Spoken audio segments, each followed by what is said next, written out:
Thank you so much, Lotika.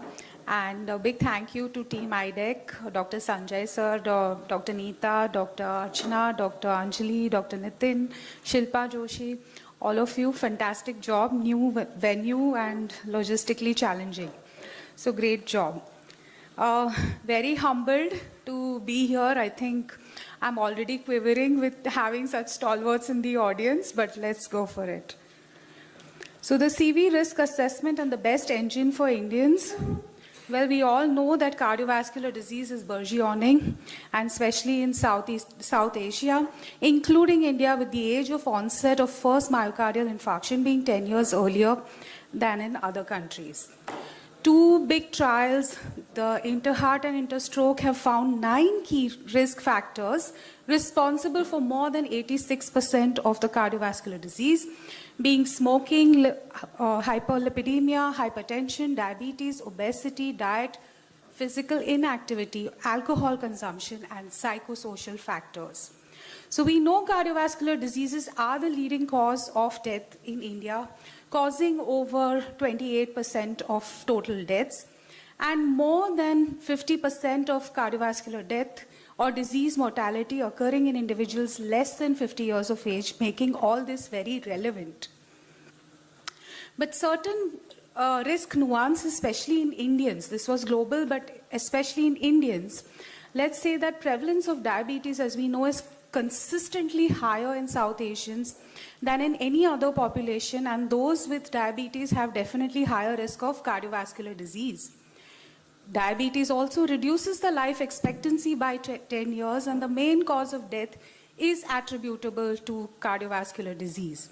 Genetic makeup and early onset of the conventional risk factors in Indians contributes to this excessive cardiovascular disease risk. Tobacco use may be variable across the population. Dyslipidemia profile of South Asians is also very typical, with small, dense LDL particles, high triglyceride levels, and low HDL levels because of less physical activity. Besides, dyslipidemia features like lipoprotein A and inflammatory markers like the CRP, homocysteine, and plasminogen activator inhibitor 1 levels are also found to be higher in South Asians as compared to the Caucasian population. We also observe that cardiovascular disease increases with rising fasting plasma glucose levels, again something that's typical of the Asian population.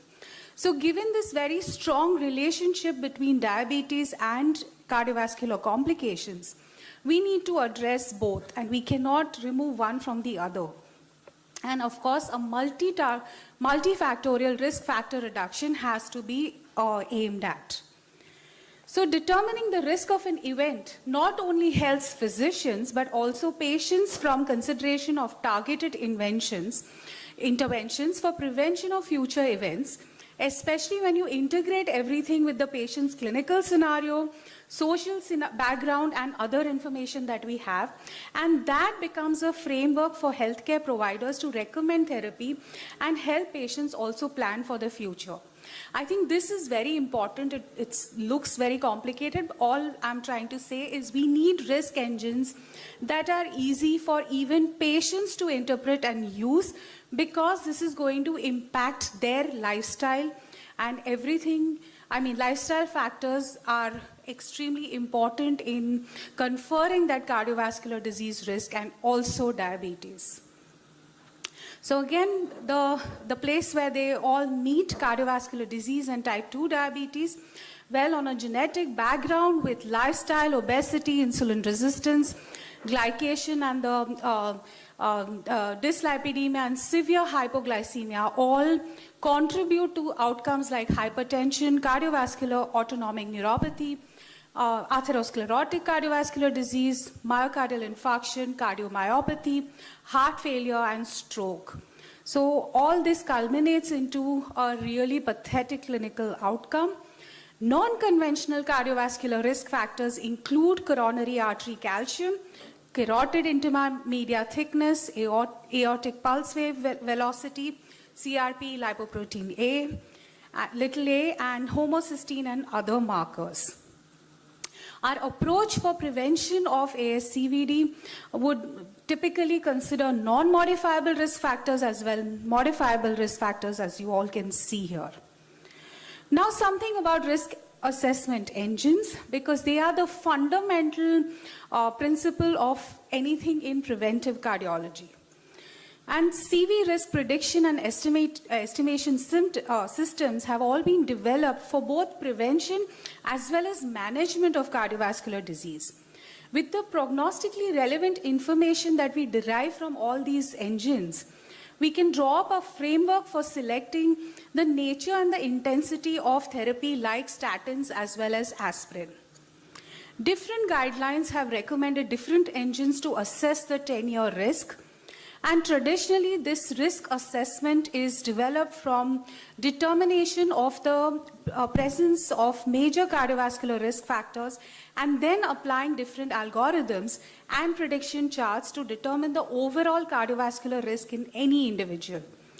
But these models should also be applicable to contemporary population and should be validated in a specific ethnic group. For example, the 10-year risk is less than 10%, and that would be considered as low risk. 10 to 20% would be intermediate risk, and more than 20% would indicate high risk. Different guidelines have used different thresholds for defining this high risk. Most have indicated that anything beyond 15 to 20% risk of occurrence of vascular events over 10 years would be definitely indicative of a high-risk population. I'm emphasizing on this because I'm going to tell you how it differs in the Indian subpopulation. Now, this risk assessment in Indians, we cannot just extrapolate all the risk engines that have been developed for the Western population, right? Because actually speaking, they underestimate the risk in South Asians. We do not have prospective studies in the Indian population in terms of the risk assessment engines, and very little is known as to the demonstration of how well they perform in the Indian population. Even though we know that the Indians will develop cardiovascular disease much more than the Western population. In fact, cardiovascular disease risk factors, even though as traditional as they may be, they differ in their manifestation in the Indians. For example, Kanjilal et al.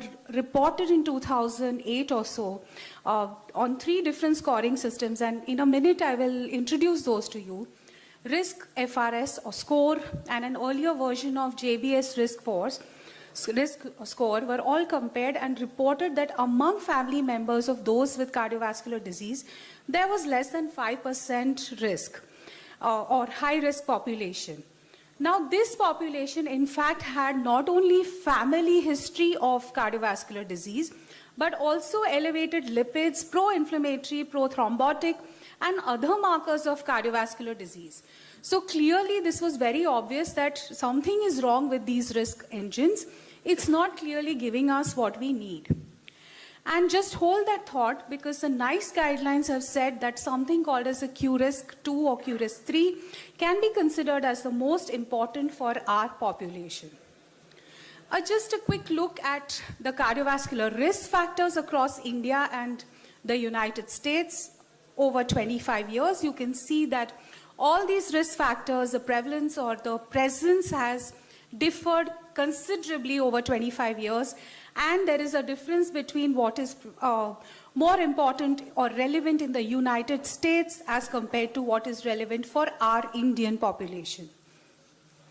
So what exists are a whole lot of risk engines out there. For example, the Framingham risk score, which was developed many years ago, and now there exist several modifications to the FRS calculator also, is universally known as the best one. The QRISK 2 model also exists with further modifications. Then you have the ACC-AHA pooled cohort equations. You also have the ASCVD risk calculator. You have something called as the Third Joint British Societies, which is a JBS3 risk score. you have ProCam, you have SCORE, you have the WHO International Society of Hypertension Cardiovascular Risk Prediction charts, and so on and so forth. Let's remember once again that calculators are used in clinical practice to identify, intervene in the high-risk population, as well as to communicate this effectively to all our patients so that the modifiable risk factors can be taken care of. In terms of, this is a quick comparison of 4 very, very important cardiovascular risk assessment models: the FRS, ACC-AHA risk score, the WHO risk prediction charts, and the JBS risk score. And you can see several factors are taken into consideration, and then everywhere there's a cross. Those factors are not even considered by those engines. For example, the FRS does not account for family history of premature cardiovascular disease. I don't even have to convince you how important it is, right? And then JBS risk score on the right, well, says yes to a whole lot of things, including the BMI consideration, which all others are not considering. So that is again very relevant for the Indian population. Overall, if they really look at the ethnicity or the race, then we have, Framingham is completely out, but we have the pooled cohorts, which is the ACC and the AHA risk score, the SCORE risk score, and the Q risk score, which is important because it does account for ethnicity as well. Now, age also drives most of the cardiovascular risk. For example, the ASCVD risk calculator, and an example given here is a 50-year-old white male with controlled blood pressure, well, marginally elevated lipids, no diabetes, non-smoker, and not on any other chronic medication, not even a statin or an aspirin. His age, as per the ASCVD calculator, is 2.6%. And the same scenario with a 70-year-old becomes 15.3%. So this is just to highlight the fact that age is such a strong determinant of the cardiovascular risk factor as per ASCVD. I'm not saying it's right or wrong, I'm just trying to say that there is a difference and age is driving most of this risk. Now, in terms of the age considerations for global cardiovascular disease risk assessment, well, we know that for those less than 50 years, probably atherosclerotic cardiovascular disease is more relevant than heart failure, and the time frame for risk assessment would be a decade or so. Similarly, for those above 75 years, heart failure would be more prominent, and the risk assessment time frame would be 3 to 5 years. The predictive value of traditional risk factors is very high for those less than 50 years of age, and also with elevated biomarkers of subclinical cardiac injury, it's infrequent and variable. So even with a perfect risk factor profile, say a male above 65 or a woman above 70 would have at least a borderline ASCVD risk by this particular engine. Thus, we need to incorporate risk-enhancing factors because we need to fine-tune this risk assessment. Does it make sense to subject somebody who really does not have that risk for developing cardiovascular disease to further medications or further investigations? Well, it doesn't. So this is the ASCVD risk gradation, and the risk enhancers, like I said, between 5 and less than 7.5 would be borderline risk. And in the presence of risk enhancers, they recommend that we could start or initiate the statin therapy. Now, and of course, the entire gradation is very clearly given here where, you know, when do you start statin therapy in intermediate risk or high risk? And if the risk decision is uncertain, then we also need to consider additional investigations like the calcium, coronary artery calcium score, and the gradations with that as well. The risk-enhancing factors include, first of all, the family history of premature ASCVD, primary hypercholesterolemia, metabolic syndrome, again very relevant for the Indian context, chronic kidney disease, chronic inflammatory conditions, history of premature menopause, and associated conditions during pregnancy, high-risk race and ethnicities as well, and lipid biomarkers described here. Now, as far as statin eligibility goes, these risk engines also define when will we use statins for a particular population or a high-risk population to prevent future CVD in them. Well, there was one study which evaluated the risk-based statin eligibility for primary prevention in accordance with the guidelines in approximately 400 non-diabetic patients who were hospitalized for MI, assuming that they had had a health checkup just a day before the acute MI that was reported or they were hospitalized for.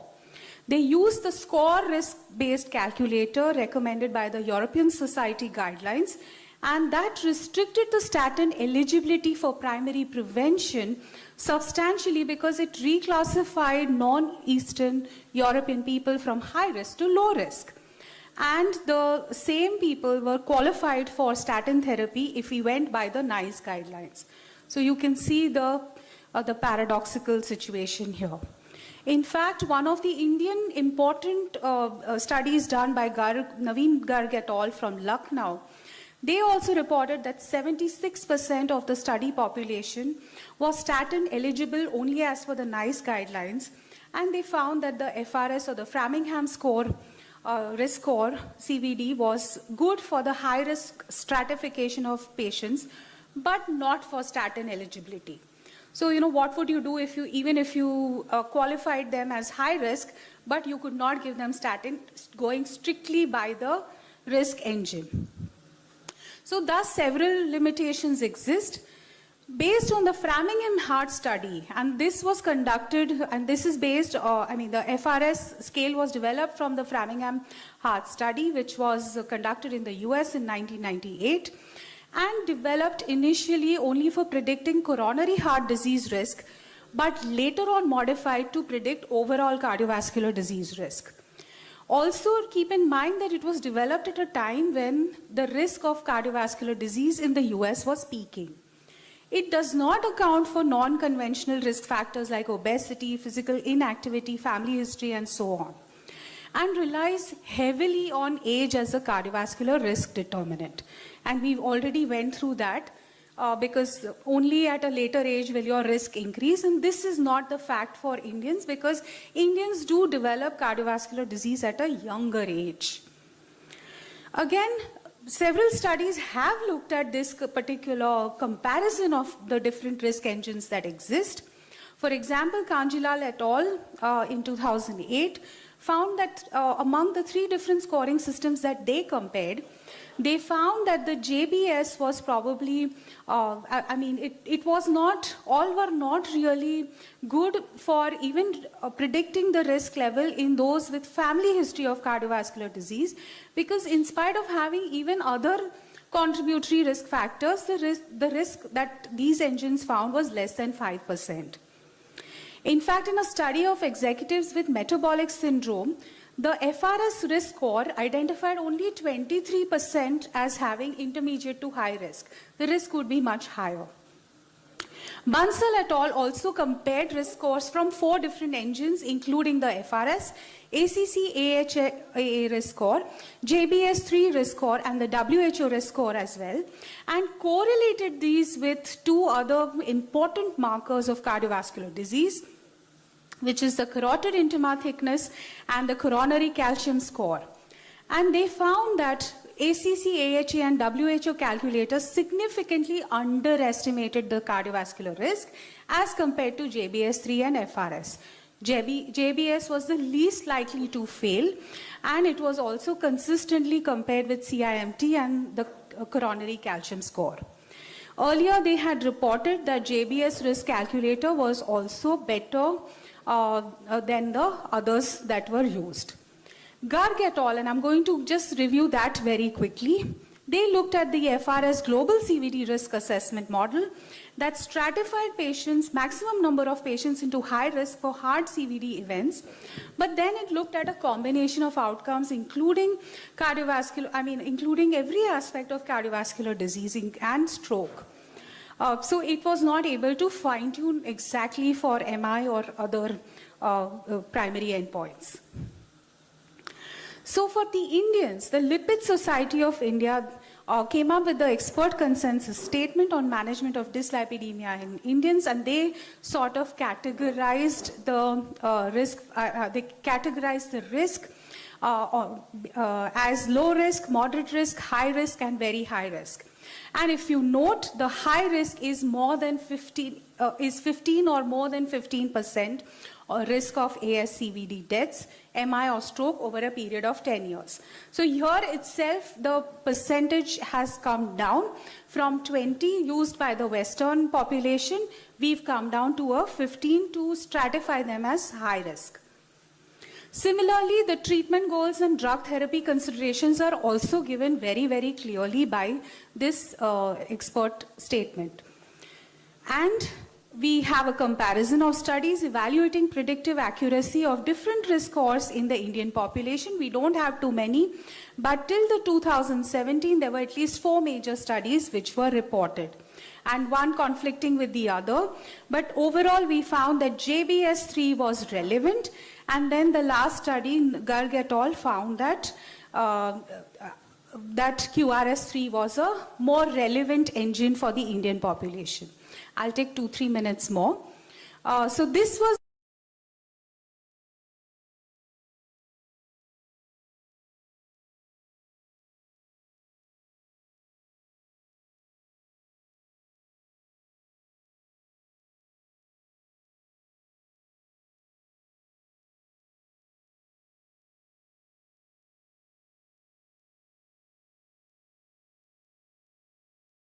calculators using FRS, CHD, FRS CVD, QRS2, JBS3, so on and so forth.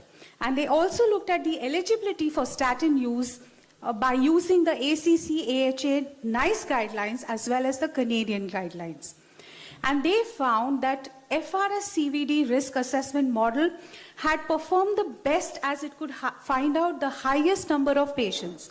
52% of the patients of this study were at high cardiovascular risk, while WHO and ASCVD performed very, very poorly. QRS2, JBS3, and FRS-CHD have performed intermediately. And using the NICE guidelines, 76% of the patients, the highest in this population, was found to be eligible for statin use.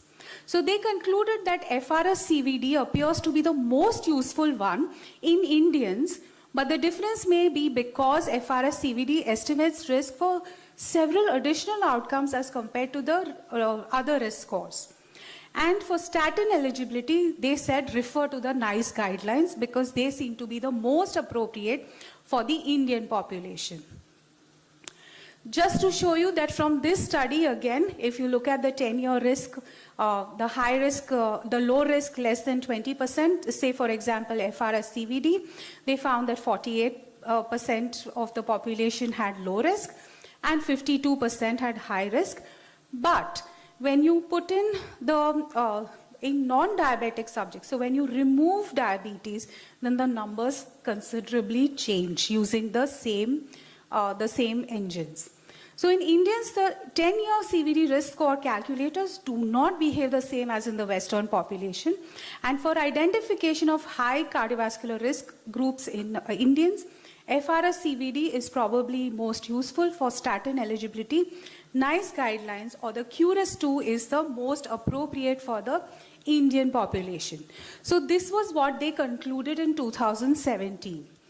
Come 2020, and a very ambitious group, Samit Ghosal et al., they went out there to look at the quantitative measures of asymptomatic cardiovascular disease risk in type 2 diabetes, evidence from an Indian outpatient setting. Now, during routine diabetes checkup, it's very cumbersome to do any invasive screening test, and it's also not recommended. And we know that diabetes itself is a very major risk factor for cardiovascular disease, but the risk of developing events is different across the spectrum of diabetes. And stratification of cardiovascular disease risk in type 2 diabetes remains to be done. For example, 30% of type 2 diabetes patients may have only a 5-year cardiovascular disease risk, which is similar to the general population. So given this role of so many different factors, they concluded that the QRIS-3 score represents the most accurate CVD screening tool available till date. But this is not validated. It was a small pilot study compared to the others, and it's not really validated as such. Dr. Purvi, can we wind up? I'm just winding up. Again, this is just to highlight the fact that across durations of diabetes, the score and the relative risk of cardiovascular disease changes dramatically.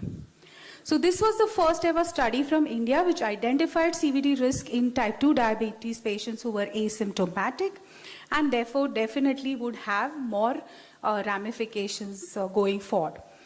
2022, and it's still under review right now, but they published a subset analysis of the original MARC study, the same group, Samit Ghosal and Binayak Sinha et al. And they further analyzed this, and they said that the 23 risk markers that QRIS-3 has, 23 actually, and these can be further brought down to just 10 elements which are highly relevant for the Indian population. So this is in process. They used AI, or they used computer-based technology to actually come to this conclusion from the same data. So estimation of cardiovascular risk may appear a very time-consuming process, but it's definitely worthwhile because we need to intervene and treat the high-risk population.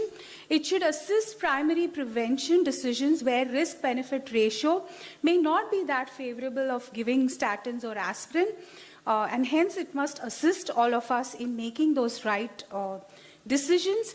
But the ideal risk engine should definitely be validated in the applicable ethnic population, should be easily deployable, standardized, and of course scientifically relevant. Diabetes, duration on stage of diabetes and other risk factors are extremely important for risk engine development, which many of the traditional risk engines did not even consider. The estimation of cardiovascular risk has an added advantage that it provides an objective measure of the seriousness of the illness and may help the patient improve compliance to the treatment. Thank you very much for that patient hearing.